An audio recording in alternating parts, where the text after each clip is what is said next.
Hi, I'm Ron Wapner, a Director of Maternal Fetal Medicine and Reproductive Genetics at Columbia University in New York City.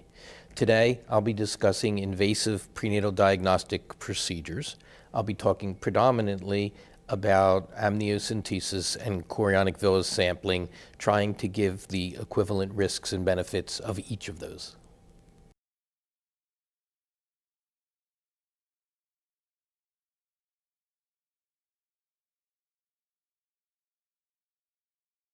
Prenatal diagnosis has changed dramatically over the past 20 years or so. Certainly the candidates for prenatal diagnosis have been more selectively chosen based on marked improvements of screening, from triple screening through quad screening through now first trimester screening.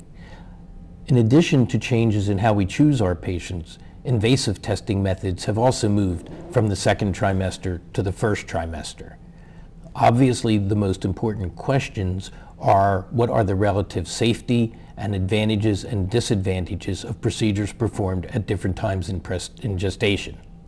As illustrated here, our gold standard by which we evaluate other new and emerging technologies has always been amniocentesis. In addition to being our gold standard, one must realize, however, that this technology has changed. Originally, amniocentesis was performed without ultrasound guidance, was performed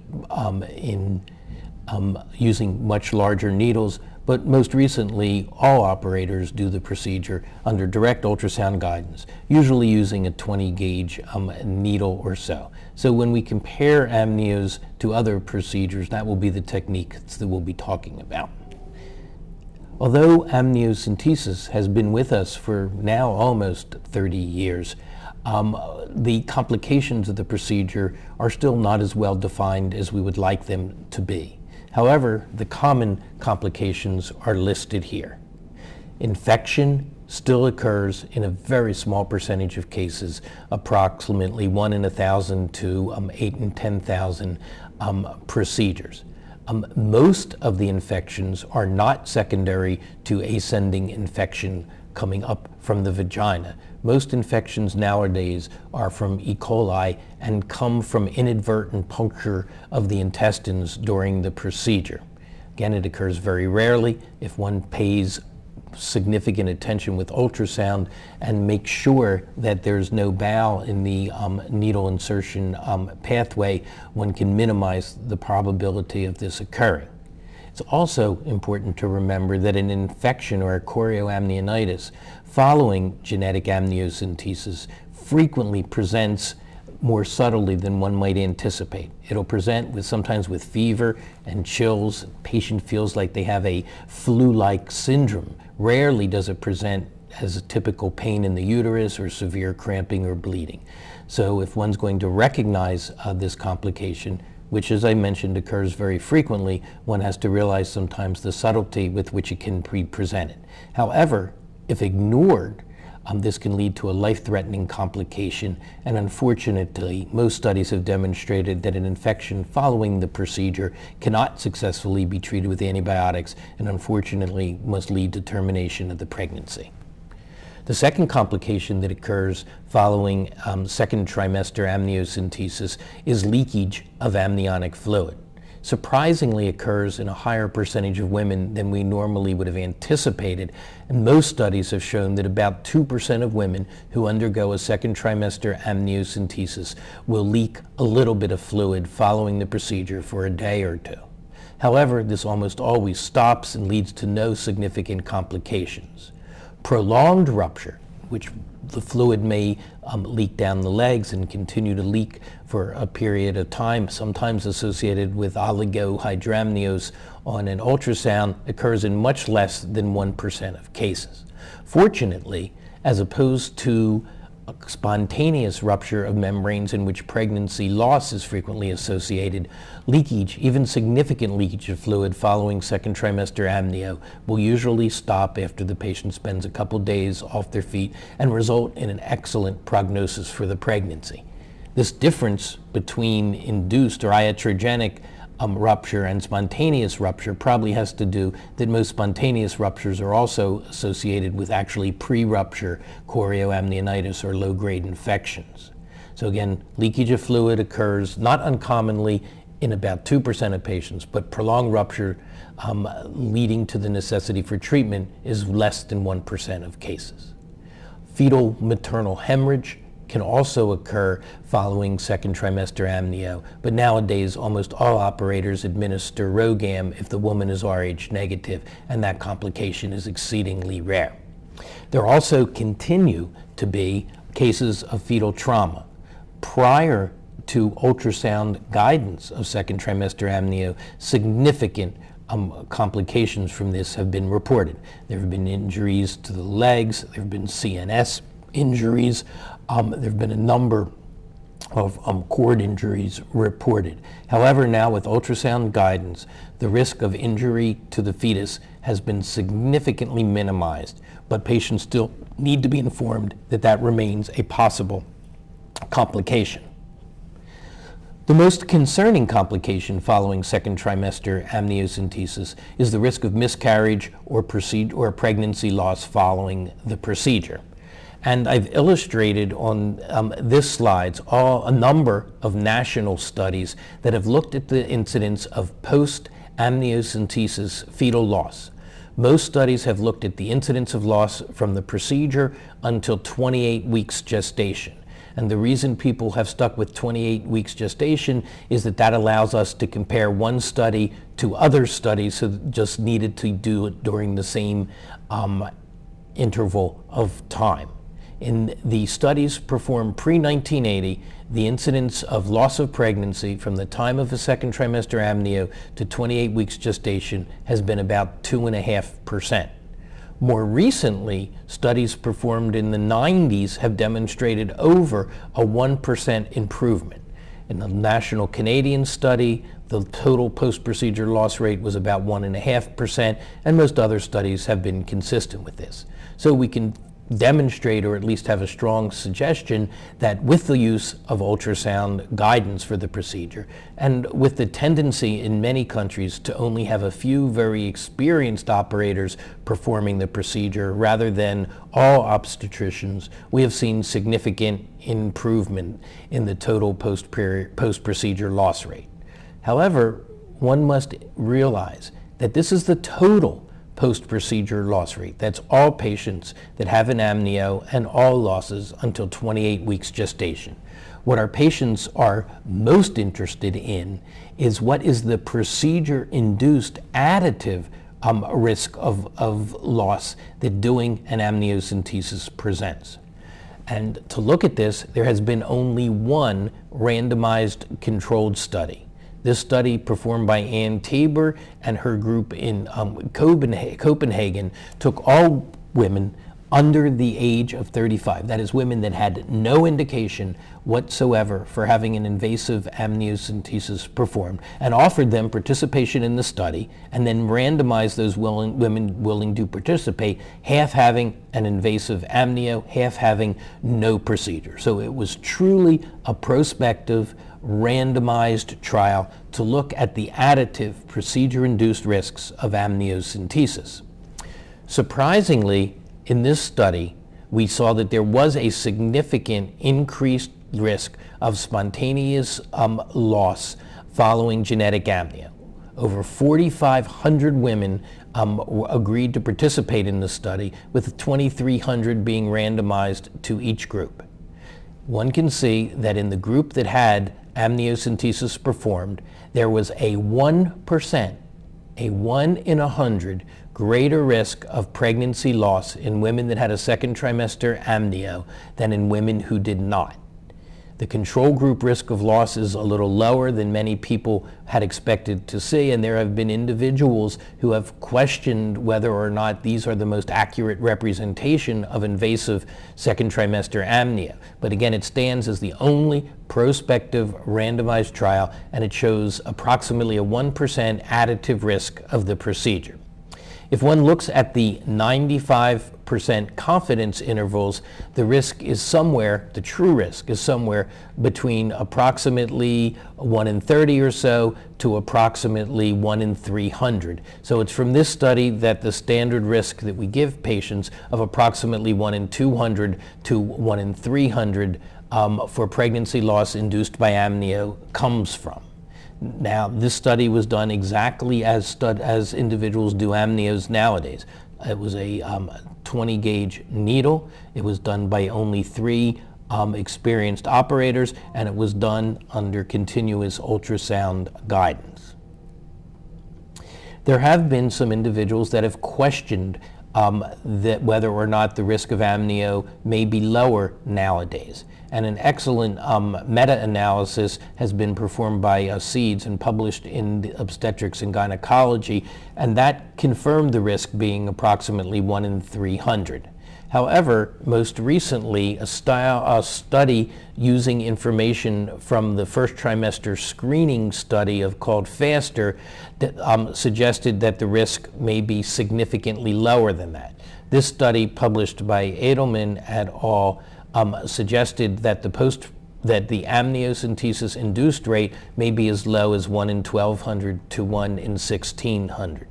However, there was a significant statistical flaw in the way the study was performed, in that in the group that had amniocentesis and had an abnormal result, patients with karyotypically abnormal pregnancies and who elected to terminate the pregnancy were excluded from the study.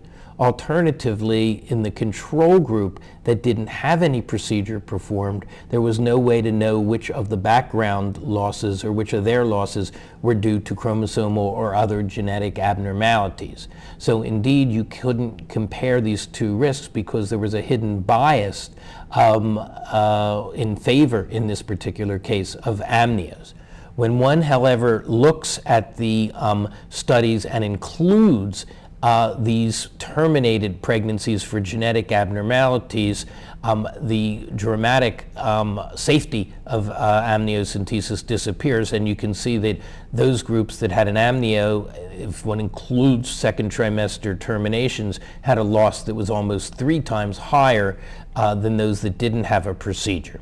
They also separated this from women that were screen positive and women that were screen negative, and one would anticipate that in the screen positive group there'd be a high number of abnormal pregnancies lost in the no procedure group, and indeed that's exactly what's seen. In screen positive patients, the risk of spontaneous loss was actually 3 times higher than in the amnio group, demonstrating that indeed not that it's actually safer to have an amniocentesis than to have no procedure, but demonstrating the increased losses of chromosomally abnormals, which were biasing against the no procedure group. So I believe that although this study adds additional information, most individuals will say the risk of second trimester amniocentesis, the procedure-induced risk of pregnancy loss, is approximately 1 in 200 or 1 in 300 or so.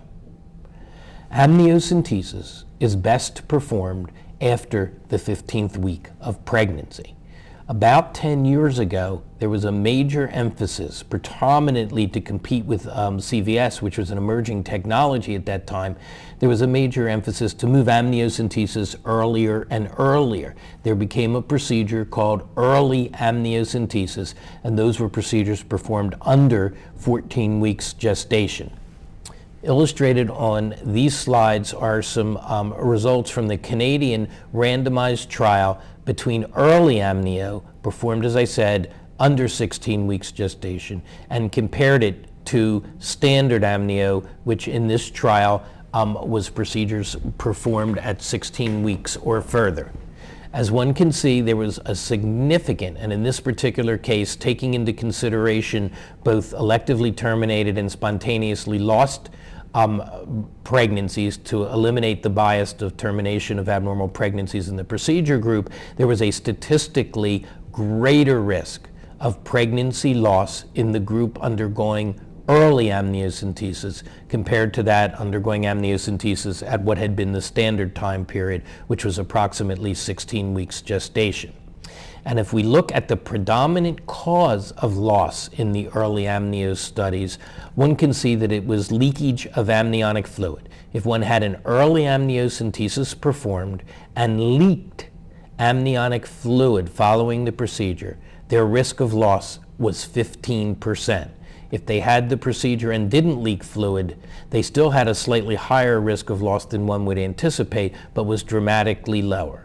So indeed, there was little question that the additive risk presented by early amnio, at least a significant contribution of that, came from leakage of amniotic fluid.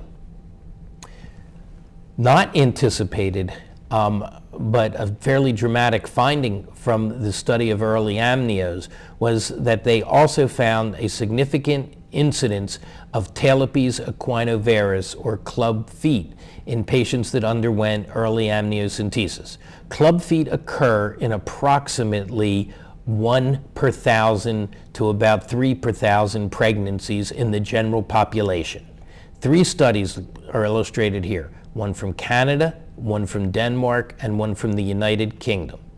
And in their patients that underwent early amniocentesis, they had a 10-fold greater incidence of Talipes equinovarus. In the Canadian study, almost 1 in 100, over 1 in 100 actually, patients had severe club feet. In the Danish study, almost 2%, and in the United Kingdom study, about 1.5%.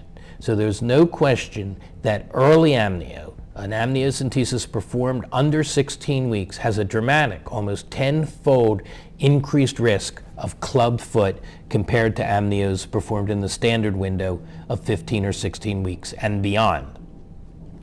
The culprit here also appeared to be amniotic fluid leakage. If you had an early amniocentesis and you leaked amniotic fluid, the frequency of club foot was a dramatic 15%, which is almost unheard of level of this particular complication. The club feet that occurred following early amniocentesis were not just minor positional club feet. These were very severe club feet, many of which needed surgical repair and took a long time. So there was no question that early amnios are associated with this particular birth defect. Retrospectively, because hindsight is always 20/20, we should have known that this complication could occur. And the reason is we should have appreciated the difference in embryology or embryologic anatomy at that gestational age.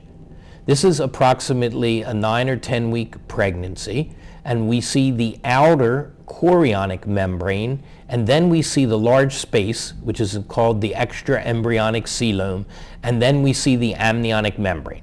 By 15 weeks, actually by 14 weeks, the amount of amniotic fluid increases, the membrane grows out to the chorion and fuses. So the standard amnio would be inserting a needle into a fused chorioamniotic membrane. Earlier amniocentesis actually were puncturing this kind of free-floating amnion, making it much more vulnerable to leakage, and probably accounting for the leakage of fluid, and then the leakage of fluid, as we all know, is associated with fetal constriction and complications such as club feet. So I think with this in mind, one can clearly make the recommendation that amniocentesis for genetic diagnosis should almost never, if not never, be performed under 14 weeks gestation. Most people now will recommend waiting at least until 15, and many operators will wait until the 16th week of gestation for safety reasons. The other technique that has led to earlier invasive testing has been chorionic villus sampling. Chorionic villus sampling is performed approximately in the 11th and 12th week of gestation, and this illustrates a pregnancy at that gestational age. Again, we see the fetus inside the amniotic membrane. We see the large space, in this case not as large as in the other example, of the extra embryonic coelom, and this is the chorionic membrane. As opposed to amniocentesis that would enter the amniotic sac, chorionic villus sampling samples the chorion frondosum, which is the embryologic name for what ultimately will become the placenta. Sampling the placenta, or the chorion frondosum, I tend to use those two words interchangeably, is not like sampling the placenta at term. At term, we think of the placenta as being that firm, hard organ. Early in gestation, we can still see the individual chorionic villi. So when we insert a catheter or a needle, the villi just kind of spread out of the way, kind of like a seaweed would when floating on the bottom of the ocean. Then you put your needle or your catheter into the villi, apply suction, and some of these individual villi are then aspirated. So we're not digging a hole in the placenta, we're actually aspirating those free-floating villi at that gestational age. There are two approaches to performing CVS. One is transcervical sampling, and we have two illustrations of that here. On the left side, we see the uterus with the cervix right here, and we see a posterior placenta. So one would insert the catheter, obviously under continuous ultrasound guidance, through the cervix into the bulk of the placenta. And again, as I had mentioned, the villi themselves are moving out of the way. So rather than just insert the catheter into a small portion of the villi, one can safely insert it all the way to the distal area without causing any major disruption. Also can see how easily visualized the catheter is. In this particular case on the right, we have an anterior placenta, and the catheter is inserted through the cervix. One usually pulls down on the speculum. That will direct the catheter into the anterior portion of the uterus. The other technique that has been utilized for CVS sampling developed a few years later, and it was developed because some people had concerns that if one samples through the vagina, there may be a greater risk of infection and contamination. That concern proved absolutely not to be founded, but it did lead to a very important technique, or transabdominal CVS. In this particular example, we have biopsy guides on the screen. One can see the anterior placenta here, and it's important to note with transabdominal sampling, one does not insert the needle, and indeed with transabdominal you would use a 20 gauge needle. One does not insert it perpendicular to the chorion, but you must insert it parallel. That decreases the chance of inadvertent entry through the chorion into the amniotic cavity, but more importantly, this gives you this whole area with suction from which to aspirate the villi.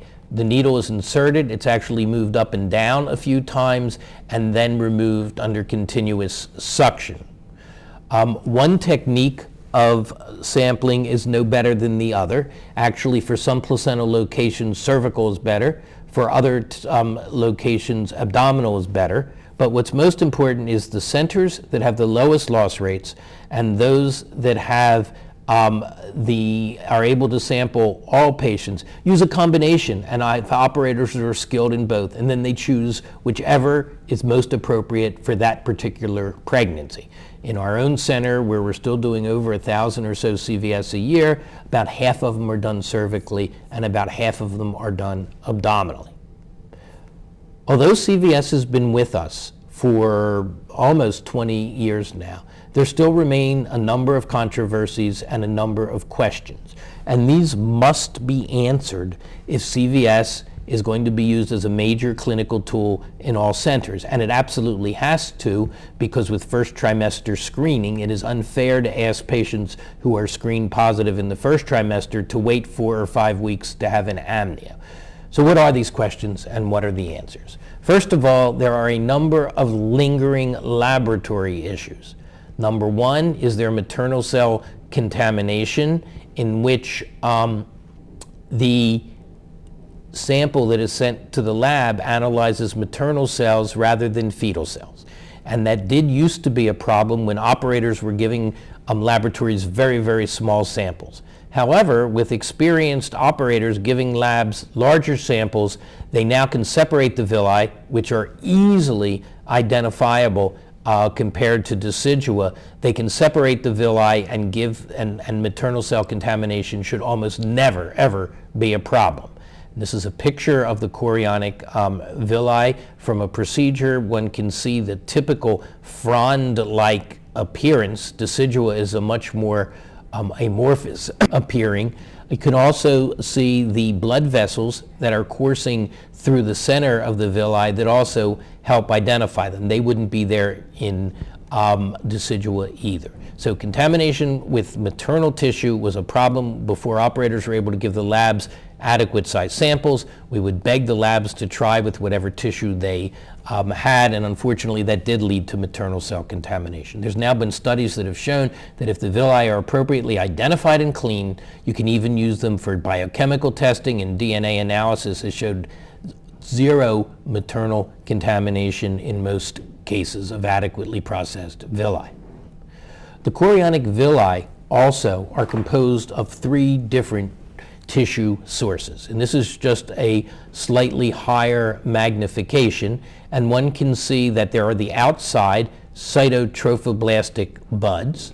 Here we have what's called the mesenchymal core, or the inside of the villi, and we can see the blood vessels that I showed you on the last slide. When one does what's called a rapid prep or a direct prep, one can take off these spontaneously dividing trophoblastic buds, and you can actually see the mitoses taking place within some of these, and you could get results in only a couple of hours. This represents embryologically predominantly the placental tissue. The core of the villi, the mesenchymal core, actually has to be processed in tissue culture and takes about 5 days or so, but embryologically, as we'll talk about in a few minutes, has slightly closer lineage to the fetus. And finally, these blood vessels inside the villi can, if necessary, be dissected free, and tests on the fetal blood can be performed. And we used to do this quite frequently for fetal blood typing, but now with DNA testing, it's much less necessary to use this. But it's important to illustrate that in these tissues that we're retrieving, there are separate tissues that are processed separately.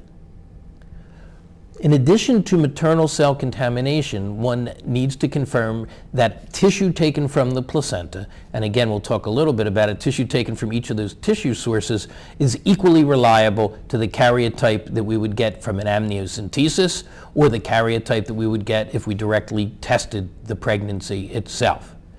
We have learned with experience that 98 to 99% of the time, the karyotype from the chorionic villi is an exact reflection of the karyotype from the fetus. However, in about 1% of cases, we get what's called confined placental mosaicism, or CPM. As I said, this occurs in about 1 to 2% of CVS, and what it is it's a mosaicism in which the fetus itself has entirely normal karyotype, but the placenta is mosaic. By mosaic, we mean has 2 cell lines, has both a normal disomic cell line, but frequently will have a second abnormal cell line, and as illustrated here, we have a trisomic cell line. So if we didn't know about this and understand this, these could potentially be false positive CVS, in which we would report an abnormal cell line in the placenta, despite the fact that the fetus is completely normal. Well, how does this occur? Well, there's 2 possibilities that can lead to this. One is that we can have mitotic non-disjunction. And what occurs is we start with entirely normal haploid gametes, and they meet and they form a normal zygote.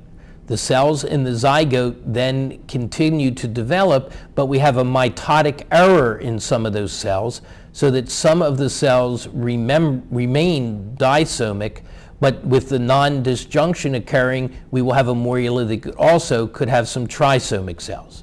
So we have basically a mosaic morula.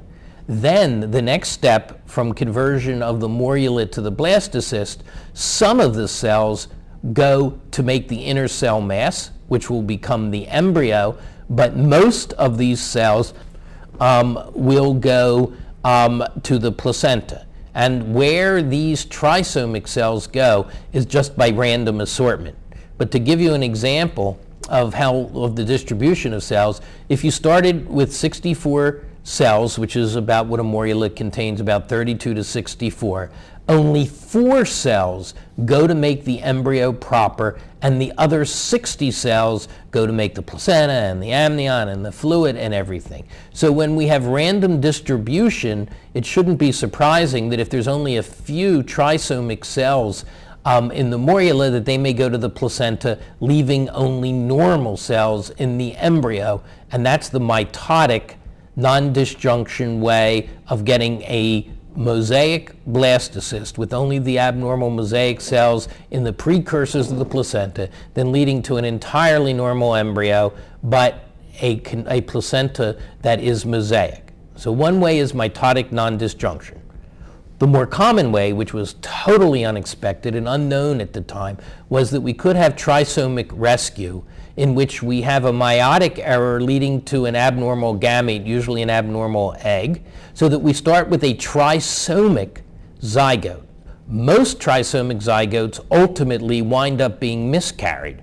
However, a second genetic error of anaphase lag occurs, so that some of these precursor cells go back to being normal disomic cells. Again, that would leave us with a morula that would have some of the trisomic cells, but some that have been rescued from trisomy by a second genetic error, leaving us a mosaic morula. And again, the distribution of whether the trisomic cells go to the placenta or whether the trisomic cells wind up in the fetus is important. So those are the two mechanisms. So that when we see mosaic results in CVS, we have an absolute biologic mechanism that can be causing that. Well, the real question is, what does it mean to have an abnormal placenta? And actually, it's not a good thing. So that seeing confined placental mosaicism is way more than laboratory artifact. About 15 to 20% of cases with confined placental mosaicism will have poor perinatal outcomes, leading to miscarriage, fetal death, IUGR.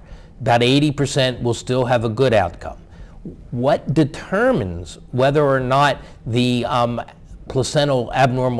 placental cell line will be pathologic or not is which chromosome is involved, and some chromosomes are known to be more pathologic in a mosaic cell line in the placenta than others. What percentage of the cells are abnormal, which tissues are involved, whether it involves the cultured mesenchymal core or just those cytotrophoblast buds, and whether or not the cell line continues to be present throughout the rest of gestation. Here's an example of probably the most well-known and pathologic extracell line in the placenta, and that's a trisomy 16 mosaic. And here we have 67 cases of pregnancies in which, if you did a CVS, the villi would have 2 cell lines, a normal cell line and a trisomy 16 cell line. The fetus itself, if you did an amniocentesis, the results would be 100% normal. But just by having that abnormal trisomy 16 cell line in the placenta, 2/3 of those pregnancies will either lead to fetal death, preterm delivery, an anomaly, or IUGR, and only 1/3 will be normal surviving pregnancies. So this just illustrates that despite the fact that an amnio would be normal in these cases, by doing CVS and identifying confined placental mosaicism, one has a new and unexpected cause of perinatal morbidity and mortality. So that again, the results from CVS can give us information that we might not get from other tests. One of the other things, in addition to chromosomes, that we will identify by CVS is we can do biochemical testing. And this is a child with severe Tay-Sachs disease. The child's got a large head, he's blind, he's deaf, and about 2 months after this picture succumbed to his disease. Tay-Sachs disease is an autosomal recessive disease. These parents have, in all subsequent pregnancies, a 25% chance of having another affected child.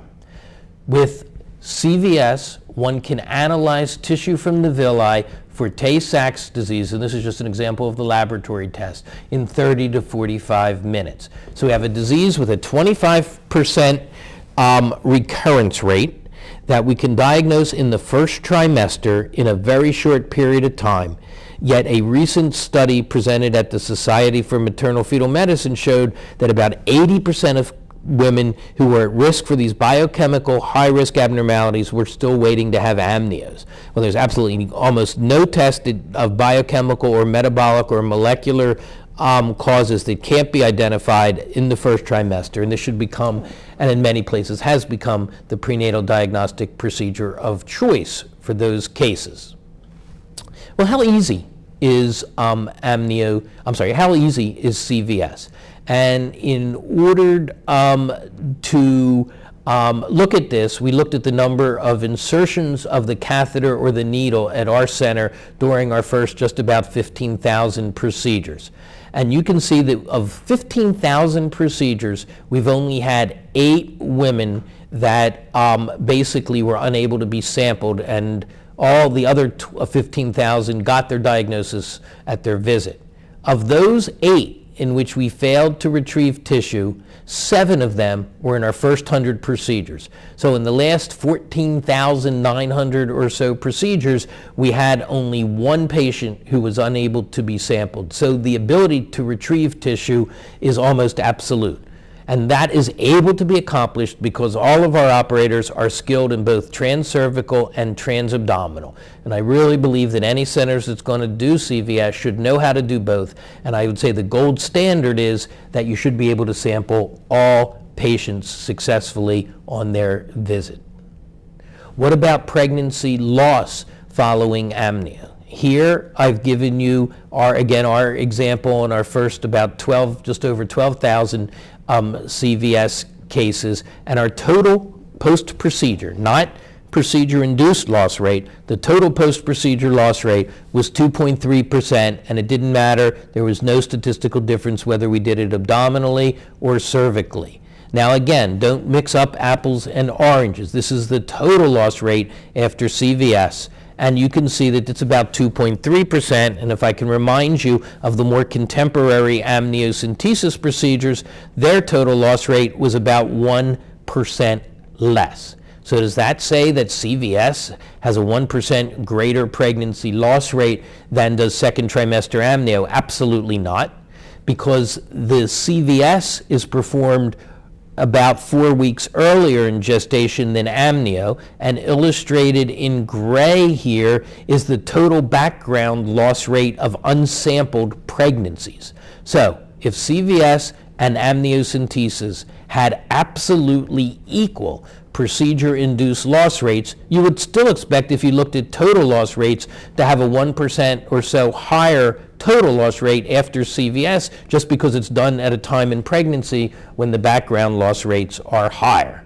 But again, that's not the best way to compare total loss rates. The real question is, what about studies that have compared CVS to amniocentesis in single center studies?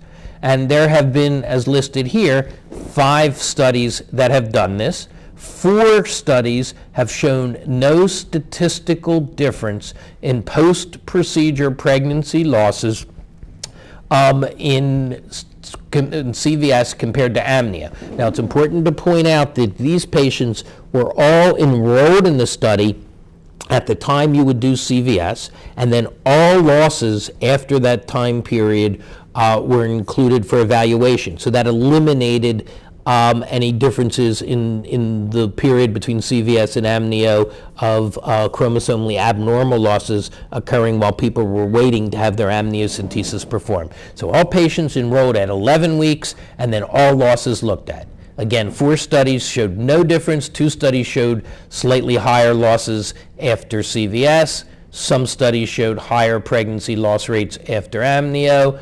But when put together, there's no difference. There's only 1 study that showed any increased risk with CVS, and that's the European study that was performed about 12 or 15 years ago, and they showed about a 3 or 4% greater loss rate with CVS.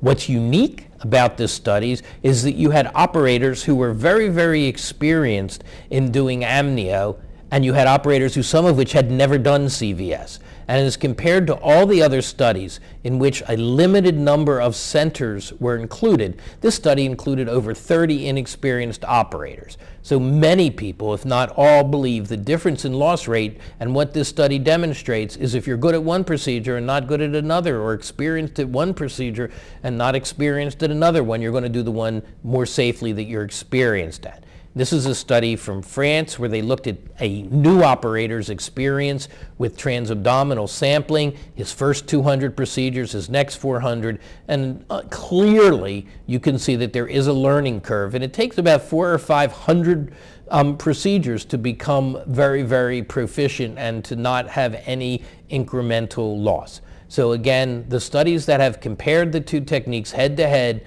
using experienced operators have shown no difference in pregnancy loss. Another way to say that is first trimester CVS and second trimester amniocentesis are equally safe procedures from the standpoint of inducing pregnancy loss. Another way to look at the impact of experience has been the United States has had three studies that have included the same operators. The first study was a comparison in 85 to 87 of CVS versus Amnio. The second study was transabdominal versus transcervical CVS from 87 to 89, and 97 to 2001 was early Amnio compared to CVS. And as you look at how this particular group of operators improved over the decade, and that's not just the operators themselves learning, but the community learning some of the tricks of doing the procedure, you see that CVS has continued to get better until we have a procedure loss rate exactly what we would anticipate for Amnio. So I think I can say with absolute certainty that in the hands of people that do both procedures, they are equally safe. There are, however, a few issues that will make an operator more successful, and things that we've learned along the way that we can transmit to other individuals. And one of the points is that if you look at the loss rate by the number of needle or catheter insertions, you can see that 1 or 2 has a relatively low loss rate, but once you do 3 or more, your loss rate dramatically increases. So how can we keep down the insertion rate, and how can we keep down the loss rate? One of the big issues are uterine contractions, and until we started doing CVS, we really didn't appreciate how frequently they occurred. Here we have a first trimester pregnancy, we have a large contraction here, and we have an operator attempting to insert the catheter, and he can't get the catheter to the placenta, he can't even see the placenta because of this contraction. 30 minutes later, this is the exact same pregnancy as you see illustrated here. 30 minutes later, and I apologize, these are not the highest quality scans. 30 minutes later, the contraction is gone, and he was easily able to identify the anterior placenta and to insert the catheter all the way through the chorion frondosum. So number one is learn that there are contractions, learn how they will affect the way you pass the catheter, and just wait until they go away, and it will make it for a much safer procedure. So number one way to improve your safety is to learn about contractions and to learn what they will do to your catheter, what they will do to the placental location, and how to operate around them. The second piece of information that will reduce losses is to make sure you have the needle in the proper tissue plane. This is a first trimester pregnancy, and you can see here's the chorion frondosum that we wish to sample. So that if we're inserting a catheter or a needle, we would want to put it in this area. If our catheter is just a slightly bit too close to the decidua or the myometrium, right beneath the chorion frondosum is the decidua basalis, where there's giant blood vessels. And with experience, one learns the feel. There's absolutely no resistance required to insert a catheter for CVS. If you're in this area of decidua, you get kind of a gritty feeling. So by experience, you learn exactly the right tissue plane in which to insert the instrument that will decrease bleeding. And here is an immediate post-CVS hematoma when the operator had the needle. Here we see a posterior placenta had the needle too far inserted into the decidua. So again, experience will teach you the appropriate feel for the tissue plane. So CVS is equally safe. we can dramatically decrease the risks with operators learning the best techniques to do. That leaves us with one final question, and that is, what about the controversy that existed about CVS and limb reduction defects? This is from the original concern that was raised in Lancet back in 1991 in Firth and their group of individuals at Oxford had done 539 CVS, of which 290, just under 290, were under 66 days. And of those CVS performed under 66 days, they had 5, so it's about 1 in 60 out of that group, had severe limb defects. 4 of them had oromandibular limb hypogenesis, small mouth, small tongue, small mandible, severe limb under development. The incidence of oromandibular limb hypogenesis in the general population is 1 in 175,000, and they saw 1 in 60. So that really begged the question of whether or not CVS could be causing this problem. Here is a child, not after a CVS, but that has the very small jaw, the very severely deformed arm. This is an example of oromandibular limb hypogenesis. And I illustrate this not because it was after CVS, but we've known about oromandibular limb hypogenesis for decades, and what was of most concern, oromandibular limb hypogenesis syndrome, was felt to be secondary to vascular disruption or disruption of the blood supply to the fetus. So now we had biologic plausibility. We had an increased incidence of a birth defect that was caused by vascular disruption following a procedure which was intended to sample the vascular organ of the fetus. So really there was much concern, and actually very justified concern. Now, vascular disruption can cause an abnormality by causing hypoperfusion for even a short period of time of the fetus. Then following hypoperfusion, which decreases the blood flow particularly to the peripheral organs like the distal limbs and the jaw and the tongue, then there's reperfusion, and reperfusion winds up causing edema and tissue necrosis. So that we really had significant biologic plausibility by that mechanism.